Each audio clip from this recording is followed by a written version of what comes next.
নমস্কাৰ বন্ধুসকল, ধ্ৰুৱজিৎ টিপছলৈ আপোনালোক সকলোকে স্বাগতম জনালোঁ। আশা কৰিছোঁ আপোনালোক সকলো ভালে আছে। চ' বন্ধুসকল, আজি এটা মূল বিষয়বস্তু লৈ আহিছোঁ।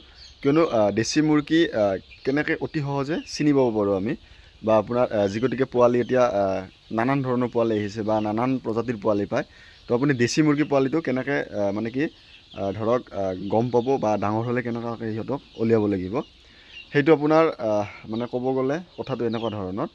আমাৰ এইখিনি যিখিনি আছে আপোনাৰ একদম পিয়'ৰ দেশী মুৰ্গী হয়।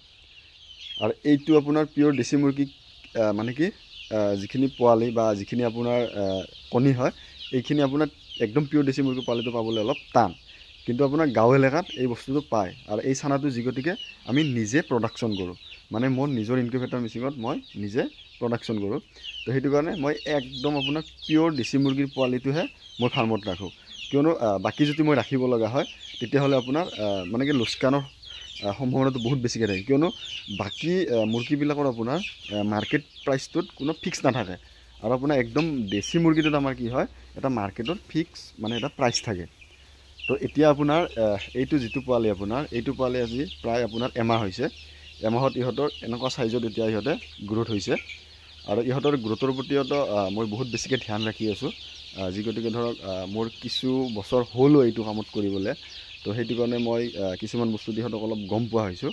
আৰু এইবাৰ মোৰ অলপো টেনশ্যন নাই এইটো কাৰণতে, আপোনাৰ মোৰ এইটো এটা ফ্ল'ৰ আছে, মানে কি আগৰ নিচিনা চাংঘৰ নহয়, এতিয়া ফ্ল'ৰ মই ৰাখিবলৈ কোনো ধৰণৰ অসুবিধা নাই। আৰু এতিয়া ইহঁতে ধুনীয়াকৈ আপোনাৰ ইয়াত এৰি দিছোঁ। আৰু এইটো আপোনাৰ যেতিয়া বৰ্ডিং কৰিছিলোঁ প্ৰায় 1000 পোৱালি বৰ্ডিং কৰিছিলোঁ। বাকী পোৱালিখিনি মানে কি মোৰ ইউটিউব চেনেলৰ পৰাই কিছুমানে মানে কি পোৱালি বিচাৰি থাকে যে একদম পিয়'ৰ দেশী মুৰ্গী পোৱালি ভাইটি দিবাচোন। তো সেনেধৰণে ধৰক কোনোবাই 500 200 এনেকুৱাকৈ অৰ্ডাৰ হৈ আছে এতিয়াও। কিন্তু যিমানভাৱে অৰ্ডাৰ হৈছে বা যিমানভাৱে বিচাৰিছে সিমানভাৱে কিন্তু মই একদম পিয়'ৰ দেশী মুৰ্গী পোৱালিটো দিব পৰা নাই। কিয়নো দিব পৰা নোৱাৰা কথা এটাই হৈছে, আপোনাৰ একদম পিয়'ৰ দেশী মুৰ্গী পোৱালিবোৰ মানে কি চেল কৰাৰ কাৰণে কোনো টেনশ্যন নাই আমি ফাৰ্মৰ পৰা। কিন্তু কণীটো পাবলৈ বহুত বেছি অসুবিধা হয়। আৰু কণীটো পালেহে আমি ফাৰ্টিলাইজ এগ হ'লেহে আমি পোৱালি বনাব পাৰিম। যেতিয়ালৈকে ফাৰ্টিলাইজ এগ নহয় তেতিয়ালৈকে আমি পোৱালি বনাবলৈ দিগদাৰ হয়।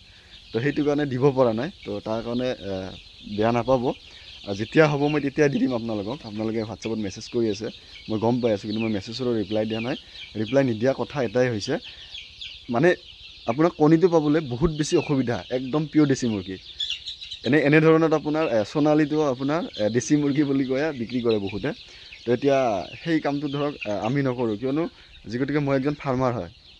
তো সেইটো কাৰণে সেই বস্তুটো আমি কৰিব নোৱাৰোঁ।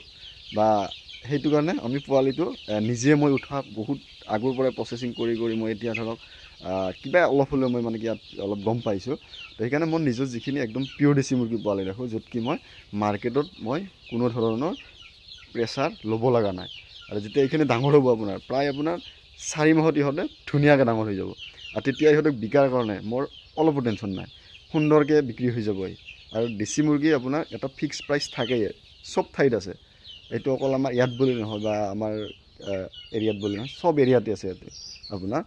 আৰু বাকী ইহঁতক ডিপিকিং চিপিকিং কৰি দিছোঁ ধুনীয়াকৈ। সেইটোক খুটিয়া খুটি কৰিব নোৱাৰে, কোনো ধৰণৰ সেইবিলাক সমস্যা নাই। আৰু এমনিয়া বা গেছ এই বস্তুটো হ'ব নোৱাৰে, তাৰ কাৰণে পূৰা মই যোগাৰ কৰি থৈ দিছোঁ। আৰু ইহঁতক খালি এটা আছে, দানাৰ সাজবিলাক আপোনাৰ মানে কি ওপৰত লম্বাকৈ মানে কি আলাই দিব লগা আছে। আৰু এই বস্তুখিনি আমাৰ হোৱা নাই। ইয়াত দানাৰ সাজবিলাক ফিটাৰবিলাক লগাব লাগিব। আৰু এই বস্তুটো আমি খুলি দিব লাগিব, গোটেই ঘৰটো একদম ফ্ৰী কৰি দিম ইহঁতক। তো বন্ধুসকল, নিশ্চয় আপোনালোকে এই ভিডিঅ'টোত গম পাইছে বা গম পাব কেনেকুৱা কি। তো বন্ধুসকল, আজিলৈ ইমানে। তো আকৌ এটা ভিডিঅ'ত লগ পাম বুলি আশা কৰিলোঁ। ধন্যবাদ।